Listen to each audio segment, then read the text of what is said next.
मेरा नाम रश्मि है। मेरी शादी एक बहुत अच्छे घर में हुई थी। मेरे पति तो लाखों में एक थे। मैं अपने आप को बहुत भाग्यशाली मानती थी कि मुझे ऐसा पति मिला है। मुझे बहुत प्यार करते थे। हमारे एक लड़का और लड़की है।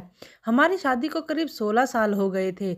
हर खुशी मुझे उन्होंने दी। मैं भगवान से अपने लिए इससे अच्छा पति नहीं मांग सकती थी। मेरी लड़की 14 साल की है और लड़का 10 साल का है। पति का कारोबार भी बहुत अच्छा चल रहा है। हमारी कपड़े की दुकान है जिससे अच्छी खासी कमाई हो जाती है। मुझे जीवन से कोई शिकायत नहीं थी, लेकिन फिर उसके वो हुआ जो मैंने सपने में भी नहीं सोचा था। मेरे पति एक दिन मुझसे कहते हैं कि उन्हें किसी से प्यार है और वो उससे शादी करना चाहते हैं। एक दिन अचानक ही यह बात उन्होंने मुझे बताई।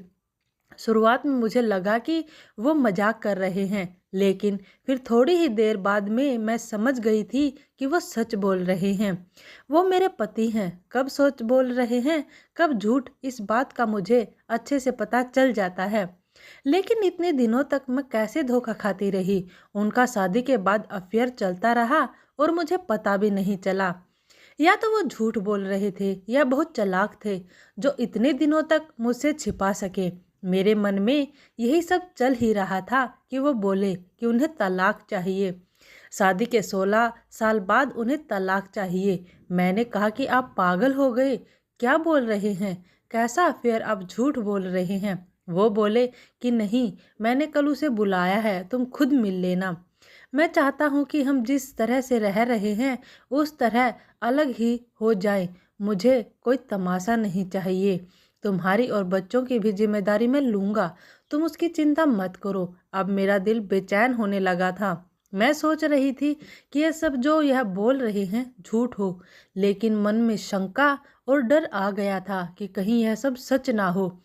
उस रात मुझे अच्छे से नींद नहीं आई। सुबह होते ही मेरी नज़र उन पर थी।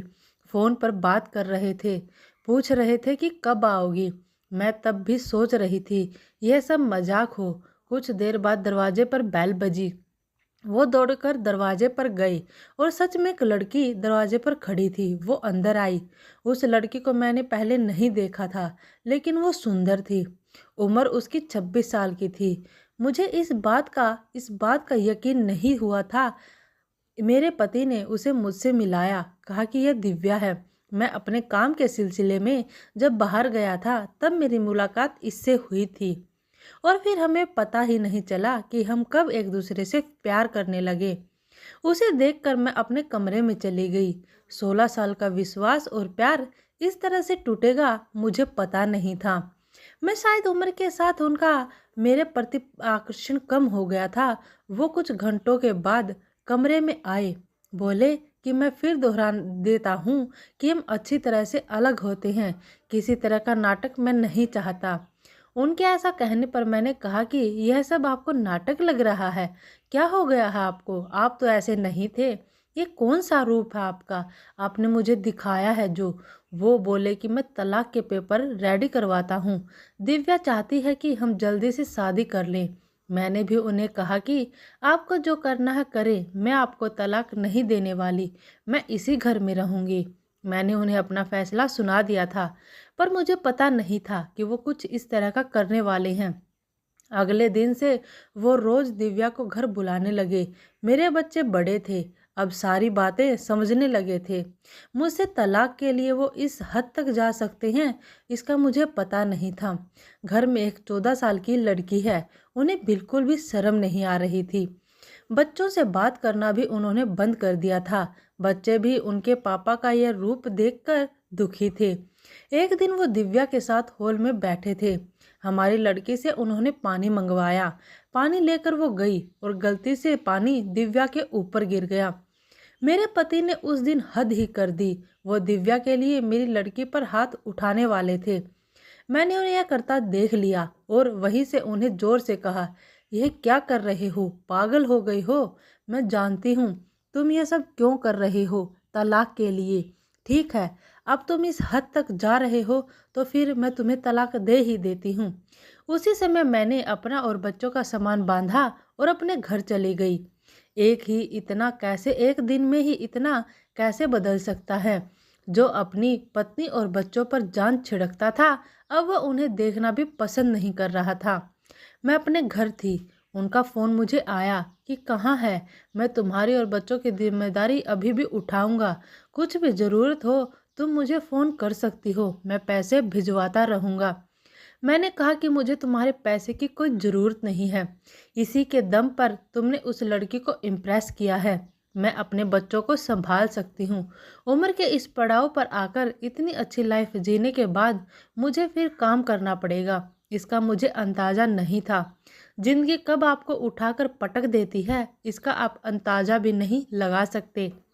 मुझे भी इतने सालों तक उनके साथ रहने के बाद कपड़े का अच्छा अनुभव हो चुका था, इसलिए मैंने भी अपने घर से कपड़े का काम करना शुरू कर दिया था। मैं उस इंसान के पैसे नहीं लेना चाहती थी।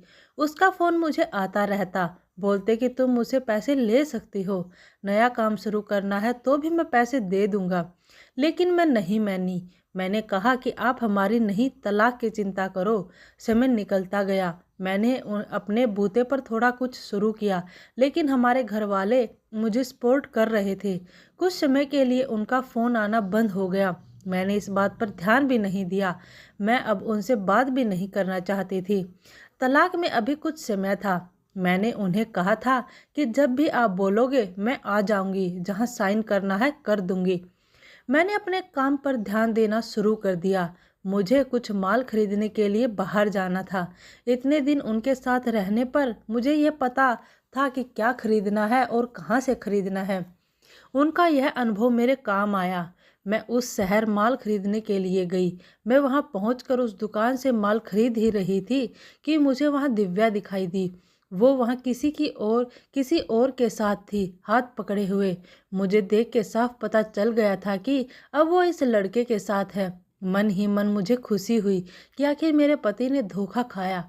उन्होंने इस लड़की के लिए हमें छोड़ा था, जो कि अब किसी और के साथ है। फिर मैंने मन में सोचा कि अब किसी और को मैं धोखा नहीं खाने दूंगी।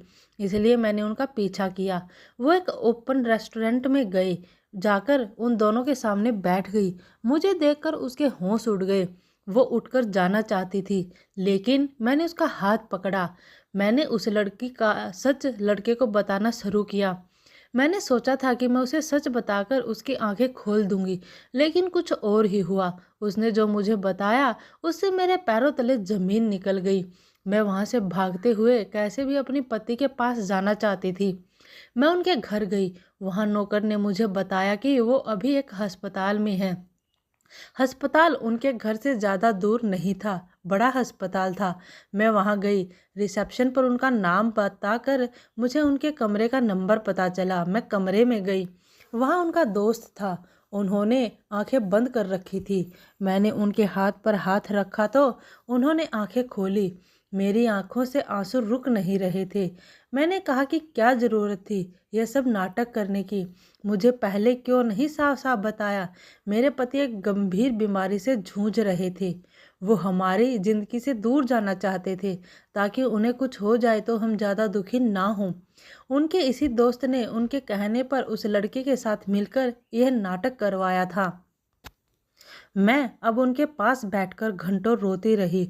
बच्चों को भी मैंने बुला लिया। अब हम उनके साथ ही रहेंगे। अभी उन्हें हमारी और हमारे प्यार को सबसे ज़्यादा ज़रूरत है।